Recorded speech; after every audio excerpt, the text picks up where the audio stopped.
لله نحمده ونستعينه ونستغفره ونؤمن به ونتوكل عليه ونعوذ بالله من شرور أنفسنا ومن سيئات أعمالنا من يهده الله فلا مضل له ومن يضلله فلا هادي له ونشهد أن لا إله إلا الله وحده لا شريك له ونشهد أن سيدنا وسندنا وحبيبنا وطبيبنا ومولانا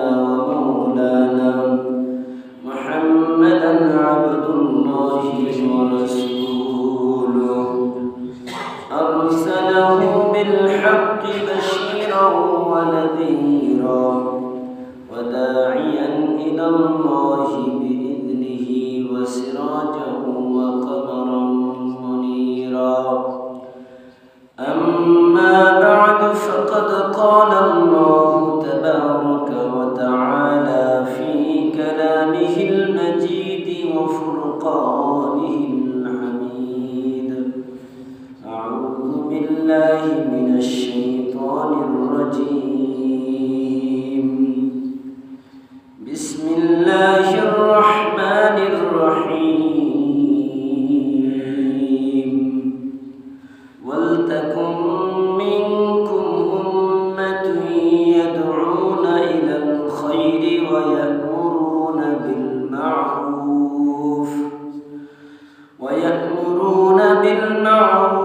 وينهون عن المنكر وأولئك هم المفلحون آمنت بالله صدقت يا رب العالمين উপস্থিত সম্মানিত মুসলিম کرام সর্বপ্রথম সেই মহান রব্বুল আলামিনের দরবারে শুকরিয়া জ্ঞাপন করি। মহান রব্বুল আলামিন আমাদেরকে পবিত্র সালাতুল জুমআ আদায়ের উদ্দেশ্যে মসজিদে আসার এবং বসার তৌফিক দিয়েছেন। সেই মহান মনিবের দরবারে শুকরি কালিমাতুশ শুকর আদায় করে পড়ি আলহামদুলিল্লাহ।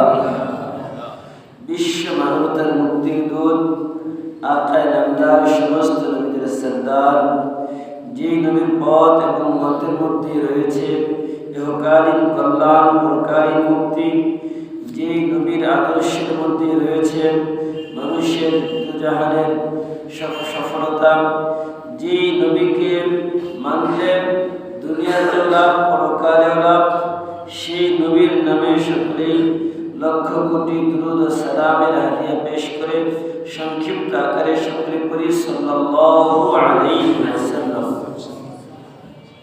সম্মানিত প্রিয় হাজিরিন, আল্লাহ পাক রব্বুল আলামিন দুনিয়াতে যত নবী পয়গম্বর আলাইহিস সালাতু ওয়াস সালাম পাঠিয়েছেন, সকল নবীদের একটা মিশন ছিল। সকল নবীগণ একটি কাজ করেছেন, সেটা হচ্ছে লা ইলাহা ইল্লাল্লাহ। লা ইলাহা ইল্লাল্লাহ।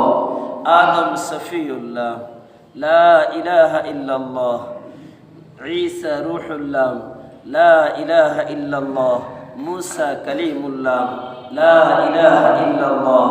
এইভাবে যত নবী এসেছেন সকল নবীগণই লা ইলাহা ইল্লাল্লাহ দাওয়াত দিয়েছেন।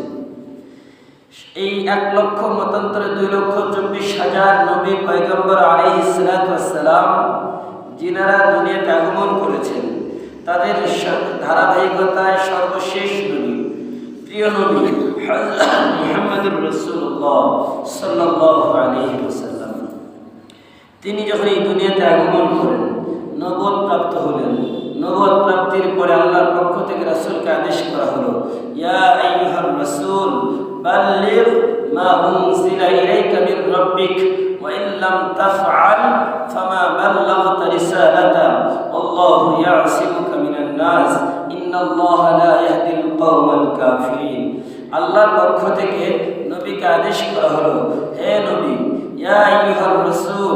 বাল্লিগ, আপনি প্রচার করুন, মা উনজিলা ইলাইকা মির রাব্বিক, আপনার রবের পক্ষ থেকে আপনার কাছে যা এসেছে, যা প্রেরিত হয়েছে তা আপনি প্রচার করুন।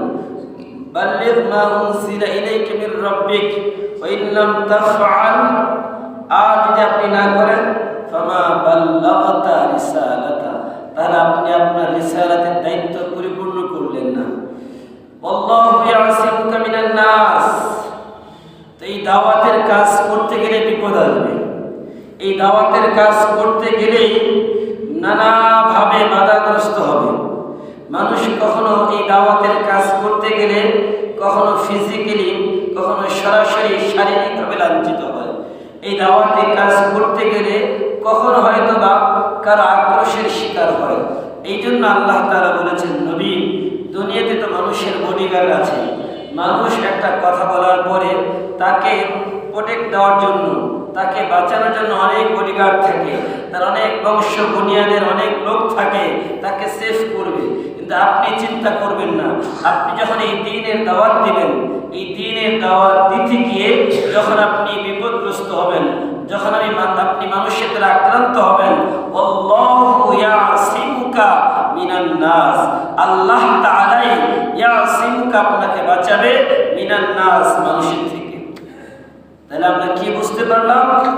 যখন আপনি দ্বীনের দাওয়াত দিবেন, বাধা আসবে না? আসবে না? কি বলেন, আসবে না? নবীর ব্যাপারে আল্লাহ তাআলা বলেছেন, নবী, আপনি দ্বীনের দাওয়াত দিবেন, আপনি মানুষের দ্বারা বাধাগ্রস্ত হবেন, মানুষের দ্বারা আপনি বাধাপ্রাপ্ত হবেন, আর ভয়ের কোনো কারণ নাই। দুনিয়ার মানুষ আপনাকে সাহায্য করুক আর না করুক, কিন্তু আমি আল্লাহ তাআলা আপনাকে সাহায্য করব, এটা আমার ওয়াদা। এখন কিছু মানুষ তো আছে এমন, চিন্তা করে দুনিয়াতে যা হয়ে যাক সব আল্লাহই করবে, আমাদের করার কি দরকার আছে না? এটাও আল্লাহ তাআলা বলেছেন, কাতিলুহুম ইউআযিবুহুমুল্লাহ বিআইদিকুম ওয়া ইউখজিহিম ওয়া ইয়ানসুরুকুম আলাইহিম ওয়া ইয়াশফি সুদূর কওমিন মুমিনিন। আল্লাহ বলেন, তোমরা তাদের বিরুদ্ধে সংগ্রাম করো। কাতিলুহুম ইউআযিবুহুমুল্লাহ, আল্লাহ তাআলা তাদেরকে শাস্তি দিবেন, বিআইদিকুম, তোমাদের দুই হাত দ্বারা। এখন বলেন তো, আমরা যদি আমাদের হাতকে গুটিয়ে রাখি, ইসলামের জন্য কাজ না করি, ইসলামের জন্য সংগ্রাম না করি, তাহলে আমাদের হাত কাজে লাগলো? আল্লাহ বলছেন, তোমাদের হাত দিয়ে আমি ইসলামের শত্রু যারা, তাদের শাস্তি দিব, তাদেরকে শায়েস্তা করব। আর আমরা আমাদের হাতকে পকেটের ভিতরে ঢুকিয়ে বাবু হয়ে বসে থাকলাম যে না, আমার এই হাত কোথাও যাওয়া যাবে না। এটা কি ঠিক হবে? আল্লাহ বলছেন, তোমাদের হাত দিয়ে আমি কাফেরদেরকে শাস্তি দেব। শুধু তাই কি তাই না, কাতিলুহুম ইউআযিবুহুমুল্লাহ বিআইদিকুম ওয়া ইউখজিহিম, এবং তোমাদেরকে দিয়ে তাদেরকে লাঞ্ছিত করব। ওয়া ইয়ানসুরকুম, আর যখন তোমরা দ্বীনের দাওয়াতের কাজ করবে, তোমাদেরকে আমি আল্লাহ সাহায্য করব। ওয়া ইয়াশফি সুদূর কওমিন মুমিনিন, মুমিনদের সিনাকে আল্লাহ তাআলা খুলে দিবেন, তাদের দিলের ভিতরে যে রোগ রয়েছে ওই রোগগুলো আল্লাহ দূর করে দিবেন। বলি সুবহানাল্লাহ। ভাইরা আমার, তাহলে এই দ্বীনের কাজ, নবীওয়ালা কাজ, এটার দাম আছে না নাই? সমস্ত নবীরা এই কাজ করেছেন। তার এই ধারাবাহিকতায় সর্বশেষ নবী মুহাম্মদুর রাসূলুল্লাহ সাল্লাল্লাহু আলাইহি ওয়াসাল্লাম, তিনি এই কাজ করেছেন। এই কাজের ব্যাপারে আল্লাহ কি বলেছেন? ওমান আহসানু কাওলাম মিম্মান দাআ ইলাল্লাহ ওয়া আমিলা সালিহা ওয়া ক্বালা ইন্নানী মিনাল মুসলিমিন ওয়া লা তাস্তাবিল হাসানাতু ওয়া লা সাইয়্যা ইদফা বিল্লাতী হিয়া আহসান ফাইযাল্লাযী বাইনাকা ওয়া বাইনাহু আদাওয়াতুন কান্নাহু ওয়ালিয়্যুন হামীম ওয়া মা ইউলাক্কাহা ইল্লাল্লাযীনা সাবারু ওয়া মা ইউলাক্কাহা ইল্লা যু হাযযিন আযীম। আল্লাহ বলেন, ওই ব্যক্তির কথার থেকে আর কার কথা বেশি দামি হতে পারে? ওমান আহসান, ওই ব্যক্তির কথার থেকে আর কার কথা বেশি সুন্দর হতে পারে? মিম্মান দাআ ইলাল্লাহ, যে মানুষকে আল্লাহর দিকে আহ্বান করে, যে মানুষকে বলে তুমি আসো আল্লাহর পথে, যে মানুষকে বলে তুমি তাওহীদের পথে আসো, যে মানুষকে বলে তুমি রিসালাতের পথে আসো। মিম্মান দাআ ইলাল্লাহ ওয়া আমিলা, এবং সে নিজেও কিন্তু এটা মানে। এমন না যে মানুষকে দাওয়াত দেয় নামাজের কিন্তু নিজে মানে না। সুতরাং যেই ব্যক্তি নিজে মানে অন্যকে অপরকে দাওয়াত দেয়, আল্লাহ বলেন ওই ব্যক্তির কথার থেকে সুন্দর কথা আর কারো হতে পারে না।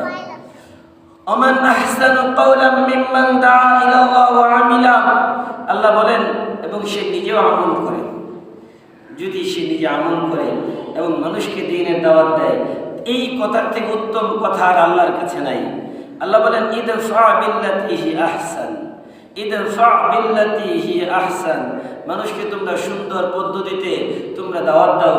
দাওয়াতের কাজ করতে গেলে অনেক সময় নানান বাধা বিপত্তির সম্মুখীন হতে হবে। একই কথা আল্লাহ বলেন তোমরা এই যে বাধা বিপত্তির যখন সম্মুখীন হবে, তোমরা এটা ওভারকাম করার জন্য, এটাকে পার হওয়ার জন্য প্রথমে ভালো ভালো কিছু পদ্ধতি গ্রহণ করো। ইদফা বিল্লাতি হি আহসান ফাইদাল্লাযী বাইনাকা ওয়া বাইনাহু আদাওয়া, এমনটা যেন না হয়ে যায় যে আপনার মাঝে আর আরেকজনের মাঝে শত্রুতা তৈরি হয়ে গেল। ফাইদাল্লাযী বাইনাকা ওয়া বাইনাহু আদাওয়াতুন কাআন্নাহু ওয়ালিয়্যুন হামীম, যখন আপনি মানুষকে দ্বীনের দাওয়াত দিবেন, দ্বীনের দাওয়াত দিতে গিয়ে আল্লাহ তাআলা বলেন তখন আমি ওই দুই মানুষের ভিতরে এমন একটা বন্ধুত্বপূর্ণ সম্পর্ক তৈরি করে দিব যে তাদের মধ্যে অন্তরঙ্গ একটা বন্ধুত্ব তৈরি হয়ে যাবে। ওমা ইউলাক্কাহা ইল্লাল্লাযীনা সাবারু ওমা ইউলাক্কাহা ইল্লা যু হাযযিন আযীম। আল্লাহ বলে এই দ্বীনের দাওয়াত কারা দিতে পারবে? যারা সবর করে, যারা ধৈর্যশীল, যাদের ভিতরে ধৈর্য আছে, যাদের ভিতরে সংযম আছে, তারাই শুধু দ্বীনের দাওয়াতের কাজ করতে পারবে। আপনার ভিতরে যদি ধৈর্য না থাকে, আপনি যদি রকচটা হয়ে যান, অতিথি অল্পতেই আপনি রাগ হয়ে যান, আপনার দ্বারা দ্বীনের কাজ হবে না। কারণ মানুষ আপনি বুঝাবেন, সে আপনাকে পাল্টা প্রশ্ন করবে, করে কিনা? আপনি বোঝান একটা, সে আপনাকে আরো দুইটা বোঝায়, বুঝুক আর না বুঝুক কিন্তু বোঝানোর চেষ্টা করে। আর এটাই আল্লাহ বলছেন ওয়ালা তাকাফু মা লাইসা লাকা বিহি ইলম, যেই বিষয়ে তোমার জ্ঞান নাই সেই বিষয়ে তুমি কথা বলো না। তোমাকে আল্লাহ তাআলা যেই বিষয়ে জ্ঞান দেয় নাই সেই বিষয়ে কেন কথা বলতে চাও? ওয়ালা তাকাফু মা লাইসা লাকা বিহি ইলম ইন্নাস সামআ ওয়াল বাসরা ওয়াল ফুআদা কুল্লু উলাইকা কানা আনহু মাসউলা। আল্লাহ বলেন নিশ্চয়ই ইন্নাস সাম, শ্রবণ শক্তি তার মানে কান, ইন্নাস সামআ ওয়াল আবসার, আপনার চোখ দৃষ্টি শক্তি, এবং দিল, আপনার চোখ কান দিল, কুল্লু উলাইকা কানা আনহু মাসউলা, প্রত্যেকটা সম্পর্কে আপনি আমি জিজ্ঞাসিত হব। আল্লাহ আমার এই জবান সম্পর্কে জিজ্ঞাসা করবেন, আল্লাহ আমার কান সম্পর্কে জিজ্ঞাসা করবেন, আল্লাহ তাআলা আমার দৃষ্টি শক্তি সম্পর্কে জিজ্ঞাসা করবেন। যদি আল্লাহ তাআলা প্রতিটি জিনিস সম্পর্কে জিজ্ঞাসা করে, আপনি আমি কতটুকু দ্বীনের জন্য এই হাত দিয়ে কাজ করেছি, আপনি আমি কতটুকু এই জবান দিয়ে মানুষকে দ্বীনের দাওয়াত দিয়েছি, আপনি আমি কতটুকু ভালো কথা এই কান দিয়ে শ্রবণ করেছি, আপনি আমি কতটুকু আল্লাহর ভালো জিনিসগুলো এই দৃষ্টি দিয়ে দেখেছি, আল্লাহর কাছে হিসাব দিতে হবে।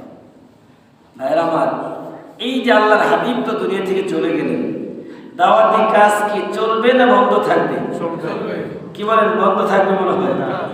আমাদের নবীর পরে কি কোনো নবী আসবে? কি বলেন, সন্দেহ আছে? আল্লাহ পাক রব্বুল আলামিন বলেন মা কানা মুহাম্মাদুন আবা আহাদিম মিন রিজালিকুম ওয়ালাকিন রাসূলুল্লাহ ওয়া খাতামান নাবিয়্যিন ওয়া কানা আল্লাহু বিকুল্লি শাইইন আলিমা। আল্লাহ বলেন খাতামুন নাবিয়্যিন, নবী আপনার উপাধি হচ্ছে খাতামুন নাবিয়্যিন, তার মানে আপনি সর্বশেষ নবী। আল্লাহর হাবিব কি বলেছেন?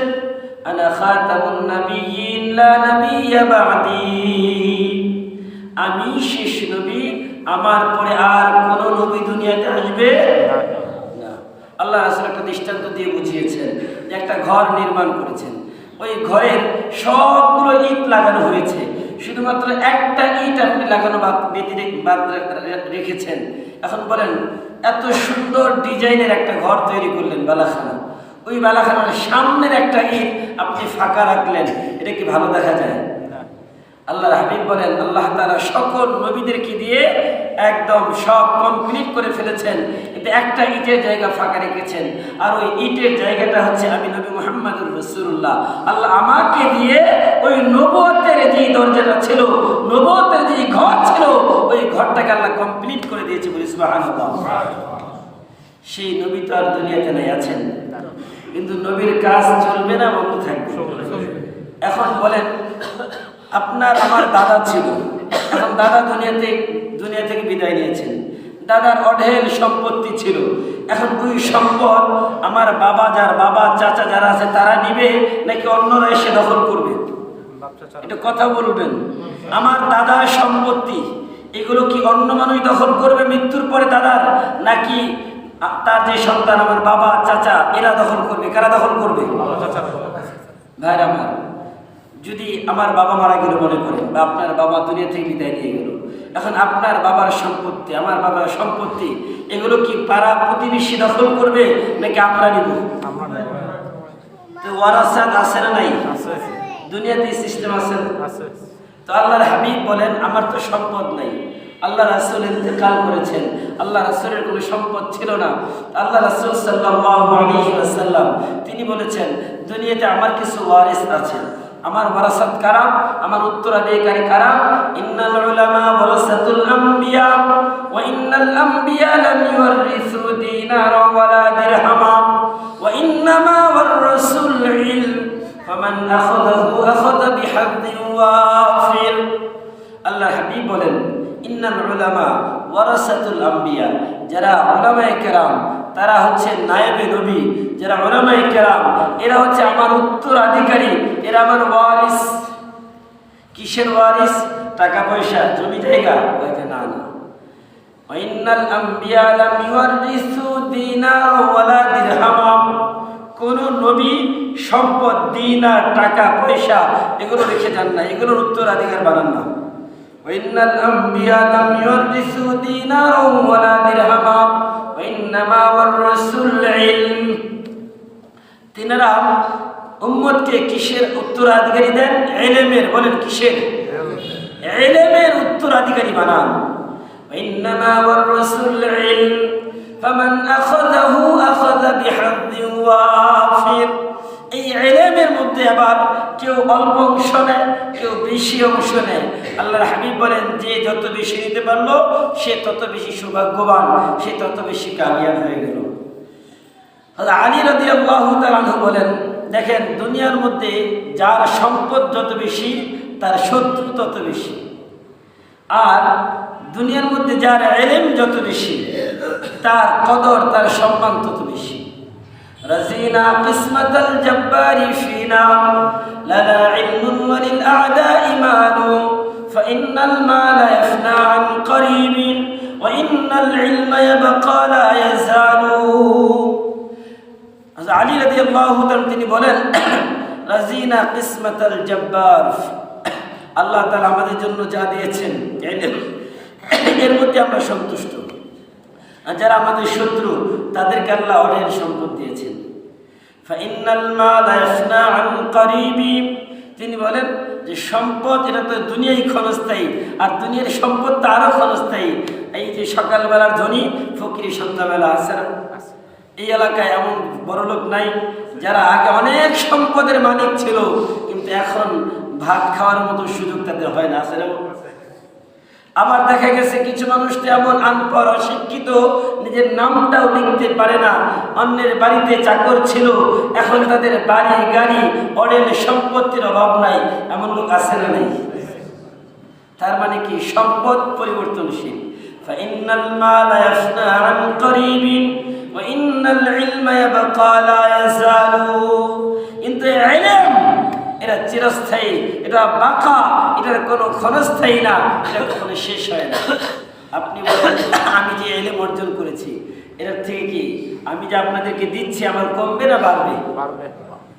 ইলম যত দিবেন তত বাড়বে। ইলম বেবহস মাল বা তিজারত, যে আপনার সম্পদ ব্যবসা করলে বাড়ে, ইলম যত চর্চা করবেন তত বাড়বে।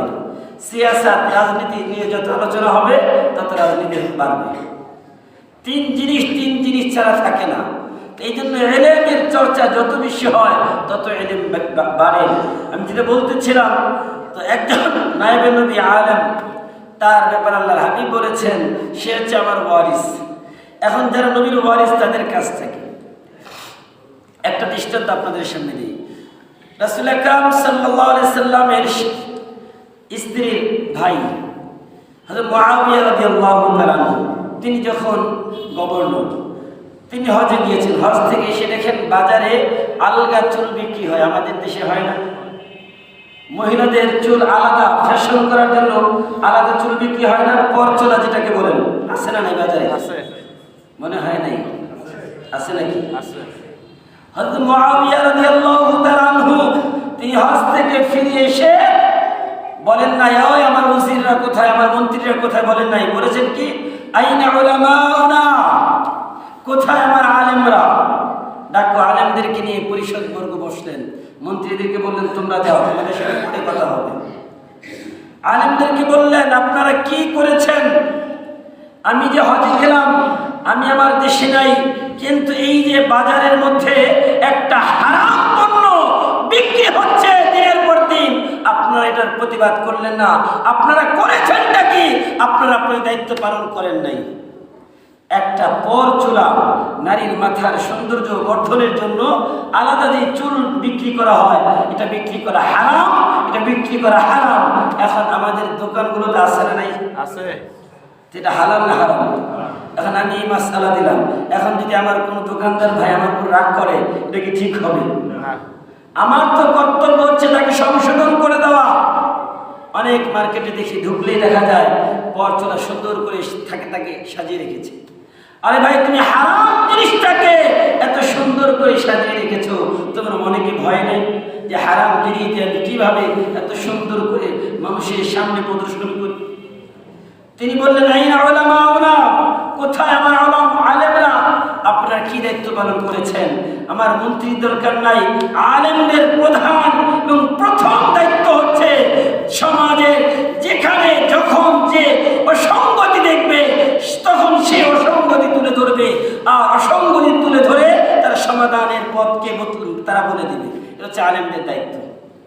এখন নবীর ওয়ারিস উলামায়ে কেরাম, তাদের ব্যাপারে কিয়ামতের ময়দানে আল্লাহ তাআলা জিজ্ঞাসা করবেন, ওয়াসিকাল্লাযীনা কাফারু ইলা জাহান্নামা যুমারা হাত্তা ইযা জাউহা ফুতিহাত আবওয়াবুহা ওয়া ক্বালা লাহুম খাযানাতুহা আলাম ইয়াতিকুম রুসুলুম মিনকুম ইয়াতলুনা আলাইকুম আয়াতি রাব্বিকুম ওয়া ইউনযিরুনাকুম লিকাআ ইয়াউমিকুম হাযা ক্বালু বালা ওয়ালাকিন হাক্কাত কালিমাতুল আযাব আলাল কাফিরিন। কিয়ামতের ময়দানে যখন জাহান্নামীদেরকে, সে মুসলমান হোক বেঈমান হোক যত আছেন যারা জাহান্নামী, তাদেরকে যখন জাহান্নামে নিয়ে যাওয়া হবে, জাহান্নামের ফেরেশতা মালিক সে বলবে আলাম ইয়াতিকুম রাসূলুম মিনকুম, তোমাদের কাছে কি কোনো রাসূল আসে নাই? এখন আপনারা তো অস্বীকার করতে পারেন যে আল্লাহ আমাদের কাছে কোনো রাসূল আসে নাই। আছে নাকি বর্তমান যুগে রাসূল আছে? তো আমরা তো বলতে পারি যে আল্লাহ আমাদের কাছে রাসূল আসে নাই। অথচ আল্লাহ বলছে ওয়ালিকুল্লি উম্মাতির রাসূল, ওয়ালিকুল্লি উম্মাতির রাসূল, প্রত্যেকটা উম্মতের জন্য রাসূল আছে, একজন না একজন রাসূল আছে। এখন তাহলে আল্লাহর এই কথাকে মিথ্যা? রাসূল তার দুনিয়াতে নাই, কিন্তু রাসূলের উলামা ওয়ারিস যারা উলামায়ে কেরাম তারা ছেড়ে নাই, আছে। রাসূলের ওই কথাগুলো উলামায়ে কেরাম জাতির সামনে তারা নির্দ্বিধায় দ্ব্যর্থহীন কণ্ঠে তারা মানুষের সামনে প্রকাশ করে। আর এই প্রকাশ করতে গিয়ে কখনো বাধার সম্মুখীন হয়, কখনো বিপদগ্রস্ত হয়, কখনো জেলে যেতে হয়, কখনো মিথ্যা মামলা খেয়ে হয়রানির শিকার হতে হয়। ঠিক কিনা ভাইরা আমার? আল্লাহ আপনাকে জিজ্ঞাসা করবে আলাম ইয়াতিকুম রাসূলুম মিনকুম, তোমাদের কাছে কি কোনো রাসূল আসে নাই? আপনি যদি বলেন যে আল্লাহ আমাদের কাছে তো রাসূল আসে নাই, তখন আপনাকে পাল্টা প্রশ্ন করা হবে, কেন আমার নবীর ওয়ারিস যারা ছিল তারা কি ছিল না? বাবার সম্পত্তির ব্যাপারে তোমরা ওয়ারাসাত তো ঠিকই বুঝেছো, কিন্তু আমার তো ওয়ারিস ছিল দুনিয়ার মধ্যে, তাদের ব্যাপারে বোঝো নাই কেন? তখন কি উত্তর দিবেন? উত্তর আছে, আল্লাহ বলবে ক্বালু বালা ওয়ালাকিন হাক্কাত, তখন আমরা স্বীকার করবো যে আল্লাহ হ্যাঁ হ্যাঁ নবী তো ছিল না, কিন্তু নবীর ওয়ারিস যারা উলামায়ে কেরাম তারা তো ঠিকই ছিল। তারা আমাদেরকে সাবধান করেছে, তারা আমাদেরকে সতর্ক করেছিল, কিন্তু আমরা মনে করেছি আলেমদের কথার কাজ নাই, সারাদিন তো এগুলো বলতেই থাকে, মানলি কি না মানলি কি। যদি এই চিন্তা করেন, তারপরের ধাপটা কি আল্লাহ বলছে, ওয়ালাকিন হাক্কাত কালিমাতুল আযাব আলাল কাফিরিন, ওয়ালাকিন হাক্কাত কালিমাতুল আযাব আলাল কাফিরিন। কসম খোদার, যদি মনের ভিতরে বিন্দু পরিমাণ দ্বিধা দ্বন্দ্ব থাকে, তাহলে আপনার ঠিকানা হবে জাহান্নাম। কোথায় হবে? কোথায় হবে ঠিকানা? এখন দুনিয়ার মধ্যেও কষ্ট করতেছেন, পরকালে গিয়েও কি কষ্ট করতে চান? কি বলেন? দুনিয়াতে আরে ভাই একটা বাড়ি বানানোর জন্য কত কষ্টই না করেন, কিন্তু আপনি কি চিন্তা করেছেন দুনিয়াতে থাকার জায়গা না? আল্লাহ বলছেন, বাল তুসিরুনাল হায়াতাদ দুনিয়া ওয়াল আখিরাতু খায়রু ওয়া আবকা ইন্না হাযা লাফিস সুহুফিল উলা সুহুফি ইব্রাহিমা ওয়া মূসা। আল্লাহ বলেন, বাল তুসিরুনাল হায়াতাদ দুনিয়া, তোমরা দুনিয়াকে প্রাধান্য দাও। আসলে দুনিয়া তো প্রাধান্য দেওয়ার জিনিস না। ওয়াল আখিরাতু খায়রু ওয়া আবকা, আল্লাহ বলে আখিরাত হচ্ছে সর্বশ্রেষ্ঠ, আখিরাত হচ্ছে চিরস্থায়ী। সুতরাং চিরস্থায়ী যেই জায়গায় থাকবেন, ওই জায়গায় একটা বাড়ি বানানোর দরকার আছে না নাই? কি বলেন, বাড়ির দরকার নাই? নাকি মুসাফিরের মতো রাস্তাঘাটে যেখানে সেখানে শুয়ে থাকবেন? তো একটা বাড়ির তো আমার পরকালে দরকার আছে। ওই বাড়িটা কেমন হবে? বাড়িটা আপনি সাজাবেন আপনার মন মতো। আপনাকে আল্লাহ তাআলা সুযোগ দিয়েছে, নামাজ পড়বেন, আপনার বাড়ি সুন্দর হবে। আপনি রোজা রাখবেন, আপনার বাড়ি সুন্দর হবে। আপনি জিকির আজকার করবেন, আপনার বাড়ির ফার্নিচার হবে। জিকির আজকার করলে কি হবে বলেন? জান্নাতের ফার্নিচার হবে। আমরা তো ঘর সুন্দর করার জন্য কত ফার্নিচারই না কিনি, কোটি কোটি টাকার ফার্নিচার আছে। এক একটা খাট দেখি 50 লাখ টাকা, একটা খাটের মূল্য। যে দুনিয়ার একটা খাটের মূল্য হয় 50 লাখ টাকা, তাহলে আল্লাহ তাআলার জান্নাতে যে খাট আল্লাহ দিবেন, ওই ফার্নিচারের দাম কত? এই জন্য দুনিয়ার তো আপনি কিনতে পারেন, আপনার টাকা হালালও হতে পারে, হারামও হতে পারে, কিন্তু পরকালের ফার্নিচারের জন্য আপনি জিকির বেশি করবেন। যত জিকির করবেন তত আল্লাহর জান্নাতে আপনার ফার্নিচার বাড়বে, তত নাজ নিয়ামত দিয়ে আল্লাহ জান্নাত পরিপূর্ণ করে দিবে। কারণ দেখেন, আপনি যদি জান্নাত পেয়েও যান আর যদি জিকির না করেন, আপনার জান্নাত ফাঁকা থাকবে, জান্নাতের জিনিস থাকবে না বেশি। এই জন্য জান্নাতটাকে পরিপূর্ণ রাখার জন্য জিকির বেশি করবো ইনশাআল্লাহ। সুবহানাল্লাহ, আলহামদুলিল্লাহ, লা ইলাহা ইল্লাল্লাহ, আল্লাহু আকবার। পড়তে পারি না সবাই? উঠতে বসতে সবসময় করবেন, দোকানে বসে আছেন করবেন, জিকির সর্ব অবস্থায় করবেন। ওযু নাই অসুবিধা নাই, ওযু আছে তাতে অসুবিধা নাই। ওযু ছাড়াও পড়া যাবে, ওযু করা অবস্থায় পড়া যাবে, হাঁটা অবস্থায় পড়া যাবে, বসা অবস্থায় পড়া যাবে, শোয়া অবস্থায় পড়া যাবে, সর্ব অবস্থায় জিকির করা যাবে। করবো তো ইনশাআল্লাহ। ভাইরা আমার, এখন উলামায়ে কেরাম হচ্ছে নবীর ওয়ারিস, তাদের ব্যাপারে প্রশ্ন করা হবে। তাদের কথা যদি না মানেন, ওয়ালাকিন হাক্কাত কালিমাতুল আযাব আলাল কাফিরিন, তাদের জন্য চূড়ান্ত সিদ্ধান্ত হবে ঠিকানা জাহান্নাম। তাদেরকে বলা হবে কিলা দুখুলু আবওয়াব জাহান্নাম খালিদিনা ফিহা, কিলা দুখুলু, তাদেরকে বলা হবে প্রবেশ করো জাহান্নামের মধ্যে, খালিদিনা ফিহা, সেখানে চিরকাল থাকার জন্য। আপনি বলেন দুনিয়া তো ক্ষণস্থায়ী, আল্লাহ বলছে যারা জাহান্নামে যাবে চিরস্থায়ী কাফেররা, আর যারা ঈমানদার তারা জাহান্নামে যাবে, কিন্তু একটা সময় ঈমানের বদৌলতে আবার জাহান্নাম থেকে বের হয়ে জান্নাতে যাবে। এই জন্য আমাদের ঈমানের হেফাজতের দরকার আছে না নাই? এখন আমাদের সমাজে এমন কিছু লোক আছে, হুজুর নিজেই তো সব বুঝি, আলেমদেরকে আবার কি দরকার? আলেমদেরকে মানার কি দরকার? আলেমদের তো মানার দরকার নাই। কেন? আমি তো সব পারি। আমি আপনাদেরকে জিজ্ঞাসা করতে চাই, আপনার একজন মানুষ ডাক্তারি করেছে, আমি ডাক্তারি করি নাই। এখন আমি যদি ডাক্তারি করার জন্য কোনো চেম্বারে গিয়ে বসি, আমার কাছে যদি রোগী আসে, তাহলে ওই রোগী বাঁচবে না মরবে? কি বলেন? নিমে মোল্লা খতরায় ঈমান, নিমে তবিব খতরায় জান। এখন মনে করেন ডাক্তারি করি নাই, আমি ডাক্তার হওয়ার জন্য একটা চেম্বার দিয়ে সুন্দর করে সাজিয়ে গুছিয়ে বসে গেলাম। এখন মনে করে একজন ইঞ্জিনিয়ার, আমি ইঞ্জিনিয়ারিং পড়ি নাই, এখন আমি ইঞ্জিনিয়ার সেজে বাস, এখন তো নকল ইঞ্জিনিয়ারের অভাব নেই, এখন আমি ইঞ্জিনিয়ার হয়ে গেলাম, আমাকে ডিজাইন করার জন্য বলছে, আমি কিছু বাস ডিজাইন করেও দিলাম দেখে দেখে, তা থেকে আমি ইঞ্জিনিয়ার হয়ে যাব।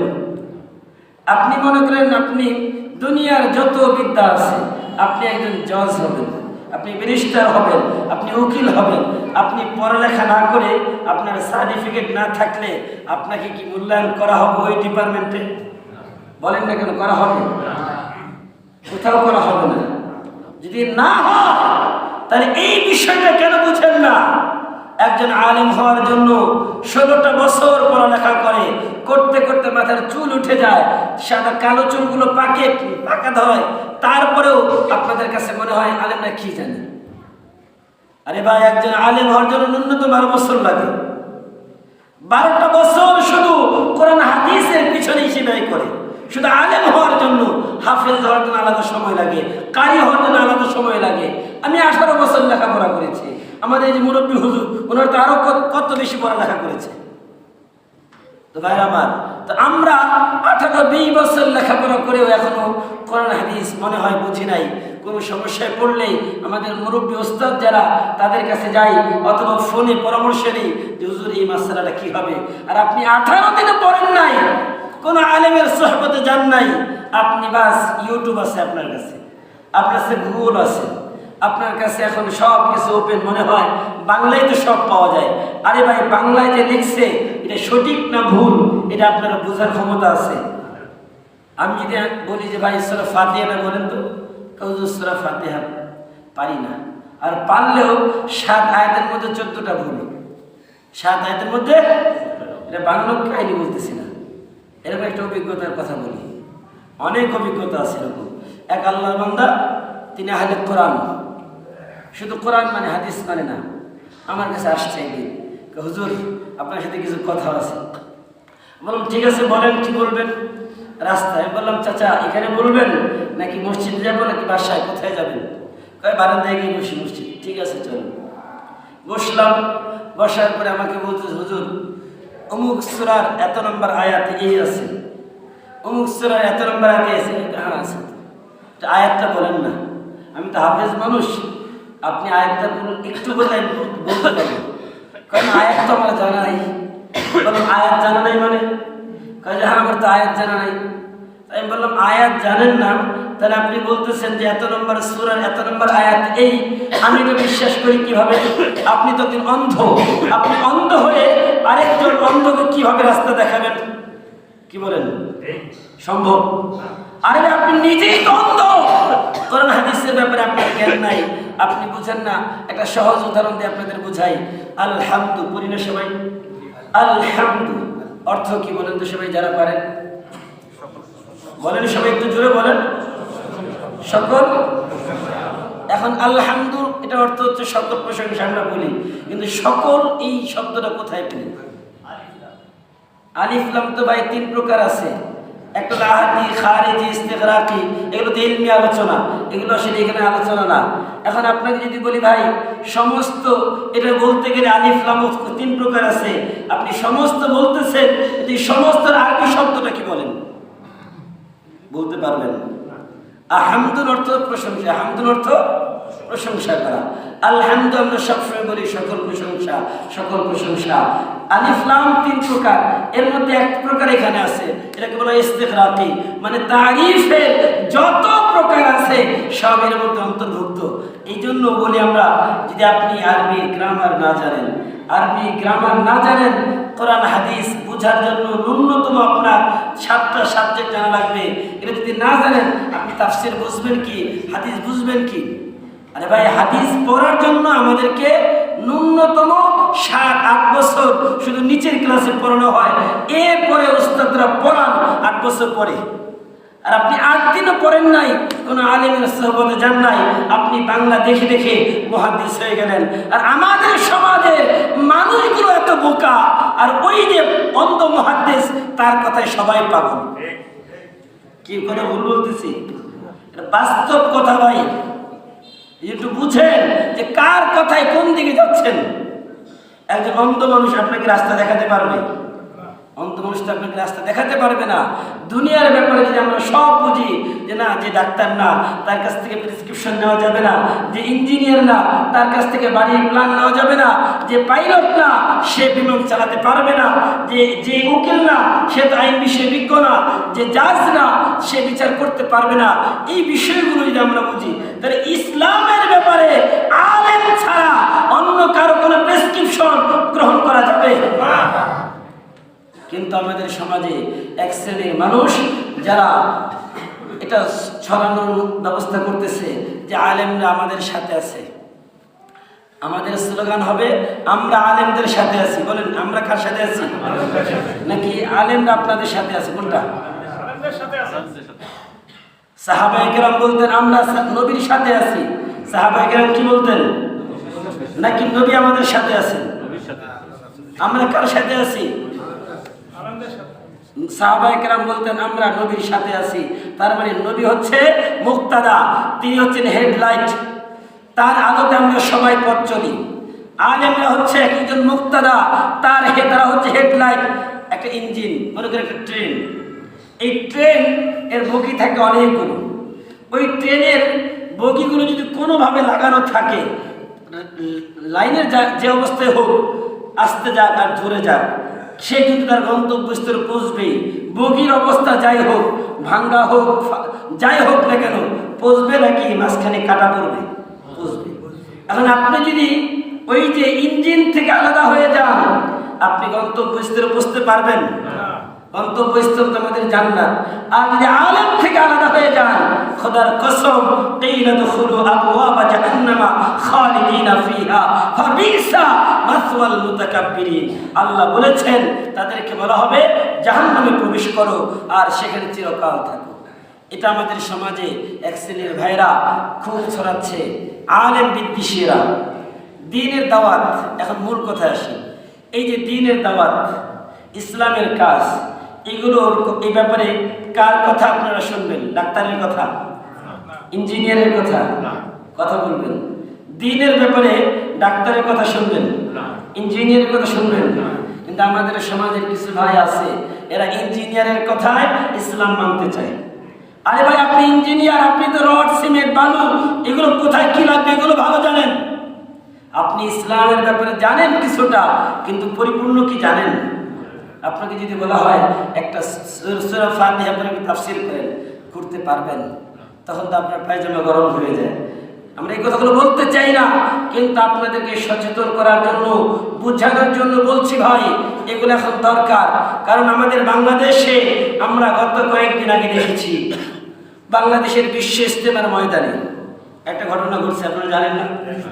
বিশ্ব ইজতেমার ময়দানে ঘুমন্ত নিরীহ যে মানুষগুলো ছিল, রাত 3টা থেকে 3:30টার সময় কিছু মানুষ লেবাসদারি, মাথায় পাগড়ি, শরীরে লম্বা জুব্বা, হাতে বড় বড় রামদা, বিভিন্ন লাঠি সোটা নিয়ে এরা ওই ঘুমন্ত মানুষগুলোর উপরে আক্রমণ করে তিনজন দ্বীনের দায়ীকে তারা শহীদ করে দিয়েছে।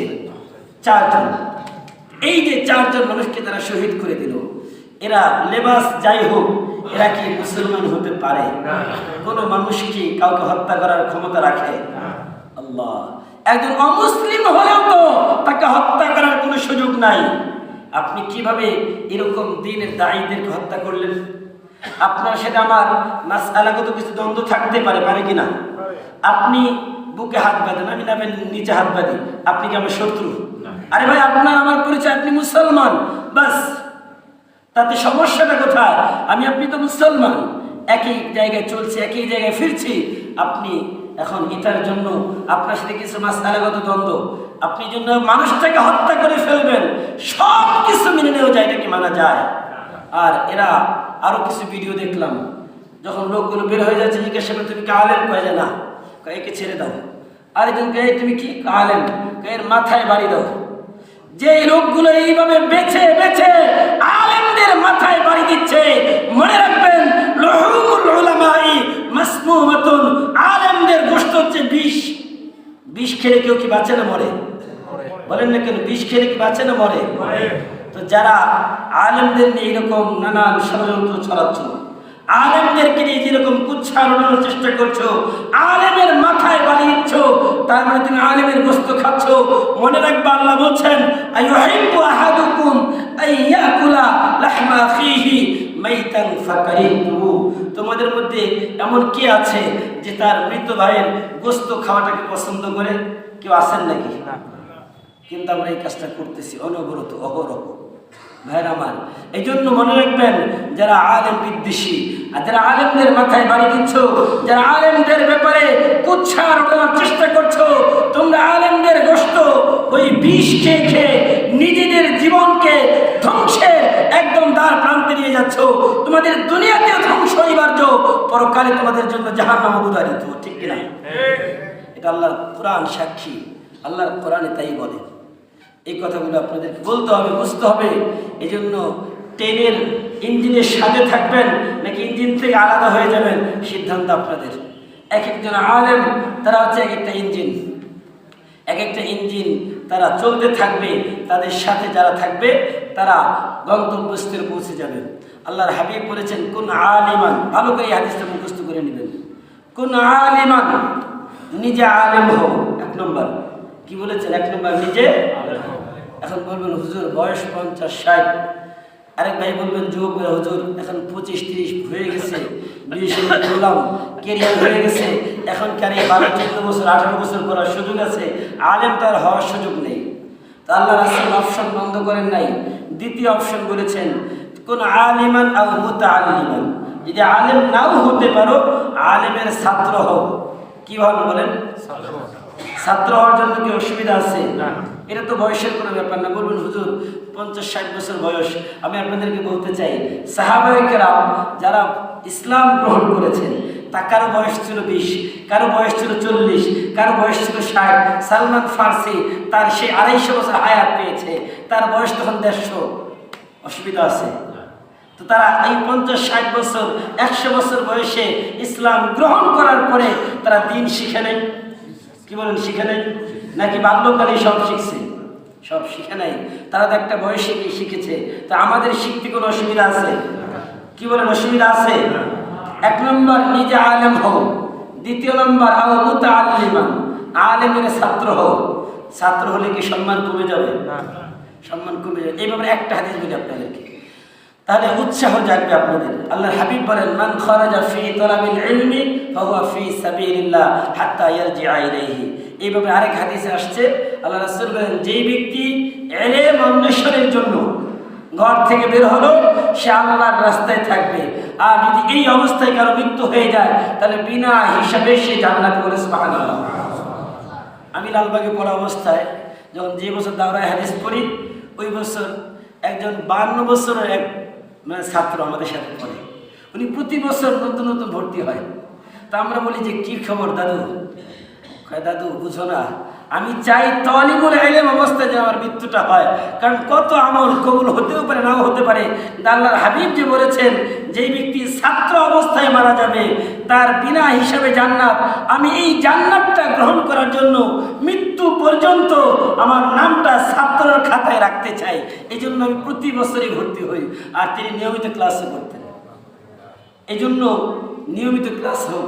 1 ঘন্টার জন্য কি সময় হবে না আমাদের? কি বলেন? সময় বের করতে পারবো না ইনশাআল্লাহ। 2 নম্বর বললাম ছাত্র, 3 নম্বর এই ছাত্র না হতে পারেন খুব ব্যস্ত। কোন আলিমান আও মুতাআল্লিমান আও মুস্তামিআন, অথবা আলেমের কথা শ্রবণ করেন বেশি বেশি। আও মুহিব্বান, আলেমকে ভালোবাসেন। এখন ভালোবাসলে কি মাথায় বাড়ি দিবে? কি বলেন? যাকে আপনি ভালোবাসেন তাকে মাথায় বাড়ি দিবেন? এটা কি ভালোবাসার প্রমাণ? আও মুহিব্বান, অথবা আলেমদেরকে ভালোবাসো। আলেম হও, অথবা আলেমের ছাত্র হও, অথবা আলেমের কথা শোনো, অথবা তোমরা আলেমদেরকে মহব্বত করো।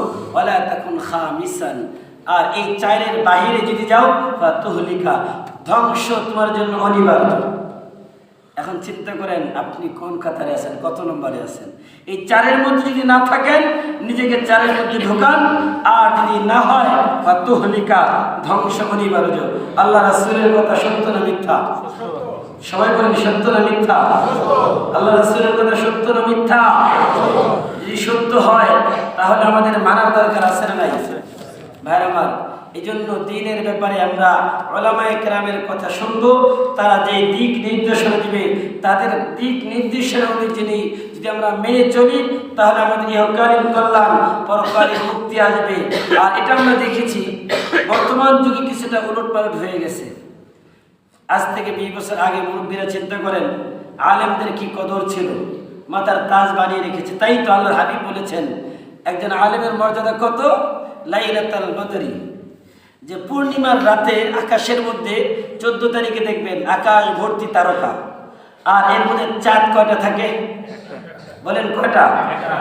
একটা চাঁদ, আর আকাশে লক্ষ লক্ষ তারকা মিঠি মিঠি জ্বলছে। এই লক্ষ লক্ষ তারকার মধ্যে চাঁদ শুধু একটা। আল্লাহর হাবিব বলেন একজন আলেমের দৃষ্টান্ত হচ্ছে ওই যে আকাশের মধ্যে লক্ষ লক্ষ তারকা, এর মধ্যে চাঁদ একটা, আর ওই চাঁদের আলোতে পুরা পৃথিবীটা আলোকিত হয়ে যায়, রাতের বেলা স্নিগ্ধ হয়ে যায়। আর আল্লাহর হাবিব বলেন একজন আলেমের দৃষ্টান্ত ওই চাঁদের মতো, আর বাকিরা সবাই হচ্ছে ওই আপনার তারকার মতো। তাহলে আলেমের মর্যাদা আছে না নাই? আল্লাহর হাবিব বলেন ফাজলুল আলিমি আলাল আবিদি কাফাদলি আলা আদনাকুম। আল্লাহর হাবিব বলেন ও আমার সাহাবীরা, তোমাদের মধ্যে সবথেকে নিম্ন পর্যায়ের সাহাবী যে, তার মর্যাদা আর আমি নবীর মর্যাদা কি সমান? কি বলেন? সমান। আল্লাহর হাবিব বলেন যেরকম আমি নবী আর ওই একদম নিম্ন পর্যায়ের সাহাবীর মর্যাদা সমান না, ঠিক তেমনি ভাবে একজন আলেম আরেকজন সাধারণ মানুষের মর্যাদা সমান না। দুইজনের আকাশ আর জমিনের ব্যবধান। কিন্তু কিছু মানুষ আলেমদেরকে সম্মানহানি করার জন্য দিন দিন উঠে পড়ে লেগেছে। অথচ আল্লাহ বলেছেন ইরফাইল্লাহুল্লাযীনা আমানু মিনকুম ওয়াল্লাযীনা উতুল ইলমা দারাজাত। আল্লাহ বলেন ইরফাইল্লাহুল্লাযীনা আমানু মিনকুম, ইমানদারদের মধ্যে যাদেরকে আল্লাহ ইলম দিয়েছেন তাদের মর্যাদা আল্লাহ নিজে বৃদ্ধি করে দিয়েছে। বলে সুবহানাল্লাহ। আপনি সম্মান দিলেই কি হবে আর না দিলেই কি হবে? আল্লাহই তো তাদেরকে সম্মান দিয়েছেন। আল্লাহ যাকে সম্মান দিয়েছেন তাকে যদি সম্মান দেওয়া হয়, এটা হচ্ছে জ্ঞানী মানুষের পরিচয়। আর আল্লাহ যাকে সম্মান দিয়েছে আপনি তাকে সম্মান না দেন, এটা আপনার মূর্খতার পরিচয়। মনে করেন আমাদের সমাজে একজন মানুষ সবার কাছে সম্মানিত, এবং আমি যদি তাকে অসম্মান করি, সবাই মিলে আমাকে কি ভালো বলবে না পাগল বলবে? খারাপ বলবে না? তা আল্লাহ তাকে সম্মান দিয়েছে, আমি তাকে কেন সম্মান দিব না? আলেমদেরকে আল্লাহ নিজে স্বয়ং সম্মান দিয়েছে, তুমি কেন সম্মান দিবা না? তোমার সম্মান দিলেও কিছু আসে যায় না, আর না দিলেও কমবে না, কিন্তু তোমার নিজের ক্ষতি হবে। নিজের ভালোর জন্য আলেমদেরকে সম্মান করো। আল্লাহর হাবিব বলেন সূরা হুজুরাতের প্রথম আয়াতের তাফসীরের মধ্যে আব্দুল্লাহ ইবনে আব্বাস বলেন, যদি কোনো ব্যক্তি কোনো আলেমের সাথে মহব্বতের কারণে দেখা করতে যায়, এখন যে পা দিয়ে হেঁটে হেঁটে যাবে ওই পায়ের যত সগীরা গুনাহ আছে ওই সগীরা গুনাহগুলো আল্লাহ মাফ করে দিবে। সুবহানাল্লাহ। আব্দুল্লাহ ইবনে আব্বাস বলেন ইয়া রাসূলুল্লাহ, আমরা তো আপনাকে দেখলাম, আপনার দিকে তাকালে আমাদের চোখের গুনাহ মাফ হয়ে যায়, আপনার হাতের সাথে হাত মিলালে আমাদের হাতের গুনাহগুলো মাফ হয়ে যায়, আপনার কাছে যখন হেঁটে হেঁটে আসি আমাদের পায়ের গুনাহগুলো মাফ হয়ে যায়, কিন্তু আপনার পরবর্তীতে আপনি যখন দুনিয়াতে থাকবেন না তখন আপনার উম্মতগুলো তো এই যে এত বড় বিশাল একটা সওয়াব এখান থেকে বঞ্চিত হয়ে গেল। আল্লাহর হাবিব বললেন না না, আমার উম্মত কখনো বঞ্চিত হবে না। আমার উম্মতের যারা উলামায়ে কেরাম তাদেরকে যদি আমার উম্মত একই মর্যাদা দেয়, যদি তাদের কাছে ভালোবেসে মহব্বত করে তাদের কাছে যায়, যেই পা দিয়ে হেঁটে যাবে আল্লাহ ওই পায়ের সগীরা গুনাহগুলো মাফ করে দিবেন। যেই চোখ দিয়ে আলেমের দিকে মহব্বতের নজরে তাকাবে, ওই আলেমের চোখের দিকে চোখ তাকানোর কারণে তার চোখের সগীরা গুনাহগুলো মাফ হয়ে যায়। যদি আলেমের সাথে মহব্বতের কারণে হাতে হাত মিলায়, আল্লাহ ওই আলেমের মহব্বতের কারণে তার হাতের সগীরা গুনাহগুলো আল্লাহ মাফ করে দেয়। সুবহানাল্লাহ। লাভ আছে না নাই? চিন্তা করে কিছু মানুষকে, হুজুর আপনারাও মানুষ আমরাও মানুষ। হ্যাঁ ভাই, সবাই তো মানুষ, নবীও মানুষ, সাহাবায়ে কেরামও মানুষ। পার্থক্য আছে না নাই? সাধারণ মানুষ আর আলেমের মধ্যে পার্থক্য আছে না নাই? আওলাদে রাসূল যদি একজন পাই আমরা, তার হাতে চুমু দিই, তার কপালে চুমু দিই, দেই না? কেন দিই? নবীর বংশধর, তার মান ইজ্জত সম্মান কত বেশি। আবু বকর সিদ্দিকের বংশধর যদি কাউকে পাই, কত তাজিম সম্মান আমরা করি, করি না ভাই? তাহলে সব বুঝে এটা কেন বুঝেন না? নিজের ভালোর জন্য আলেমদের সাথে থাকেন, আলেমদের কথাগুলো মানেন। আলেমরা বলবে না আপনার সম্পদ আমাকে দিয়ে দেন। আলেমরা কি কথা বলে আপনাদেরকে? ভাই আলেমরা বলে ভাই তুমি ভালো থাকো, তুমি জাহান্নাম থেকে মুক্তির ব্যবস্থা করে নাও, বাস এটাই আমাদের চাওয়া, আর কিচ্ছু চাওয়া না। ভাইরা আমার, এই জন্য আমরা সকল ক্ষেত্রে আলেমরা যে দিক নির্দেশনা দিবে সেটা মেনে চলবে ইনশাআল্লাহ। আর যারা ওই টঙ্গীর ময়দানে এরকম ন্যাক্কারজনক ঘটনা ঘটিয়েছে তারা যাই হোক অন্তত মুসলমান হতে পারে না। আর মুসলমানের লেবাসে এরা মুনাফিক ছাড়া আর কিছুই হতে পারে না, ঠিক কিনা? রাসূল আকরাম সাল্লাল্লাহু আলাইহি সাল্লাম যখন মসজিদে মেহরাবে বসে খুতবা দিতেন মসজিদ নববীতে, তখন মুনাফিক সরদার আব্দুল্লাহ ইবনে উবাই সে রাসূলের পাশে জুমার দিন রাসূল বক্তব্য দেওয়ার আগে সে দাঁড়াতো, এখানে দাঁড়িয়ে বলতো যে মুহাম্মদ সে খুব ভালো মানুষ, মুহাম্মদ সাল্লাল্লাহু আলাইহি সাল্লাম সে আল্লাহর রাসূল, মুহাম্মদ যা বলে এটা তোমরা শোনো, মুহাম্মদ যা বলে এটা তোমরা মানো। মসজিদ থেকে বের হয়ে যায়, তখন বলে এই যা বলছি কিচ্ছু মানবা না। এমন নাকি? এমনটা করবেন? এমনটা করবেন নাকি? ওই মুনাফিকের চরিত্র ধরে রাখা যাবে না। ভাইরা আমার, যা বলবো সব ঈমান থেকে বলবো, দিল থেকে শুনবো। আল্লাহ তাআলা সকলকে আমল করার তৌফিক দান করুন, আমিন। সম্মানিত ভাইরা, এই একটা লিফলেট আসছে, এটা একটু 2 মিনিট বলে শেষ করে দিব। সম্মানিত ভাইরা আমার, উপমহাদেশের প্রখ্যাত হাফেজ কোরআন শেখ আব্দুল হক ফাউন্ডেশনের তত্ত্বাবধানে পরিচালিত পাটগ্রাম ইসলামী ক্যাডেট ও হিফজ মাদ্রাসা প্লে থেকে 5ম শ্রেণী পর্যন্ত ভর্তি চলছে। হিফজের পাশাপাশি জেনারেল শিক্ষা কার্যক্রম, আবাসিক অনাবাসিক হিফজ নাদিরা এবং পিএসপি কোরআনের আলো প্রতিযোগিতায় অংশগ্রহণ, থানা জেলা বিভাগ এবং আন্তর্জাতিক প্রতিযোগিতায় অংশগ্রহণ। এই মাদ্রাসা স্থান হচ্ছে মিয়া মার্কেট সেটেলমেন্ট মসজিদ সংলগ্ন স্টেশন রোড, পাটগ্রাম। ভাইরা আমার, যার তত্ত্বাবধানে পরিচালিত হবে তার একটু পরিচয় দিই 1 মিনিটে। শেখ আব্দুল হক, তিনি পৃথিবীর বিখ্যাত একজন হাফেজ, বাংলাদেশে আমাদের রত্ন। বাংলাদেশে যত আন্তর্জাতিক মানের যত হাফেজ আপনারা দেখেন সবার ওস্তাদ তিনি, সবার। এবং তিনি দেখবেন টিভিতে বিভিন্ন অনুষ্ঠানগুলোতে একজন লাল দাড়িওয়ালা মুরব্বী হুজুর থাকেন, শেখ আব্দুল হক। তিনি হচ্ছেন এটার মূল স্বপ্নদ্রষ্টা।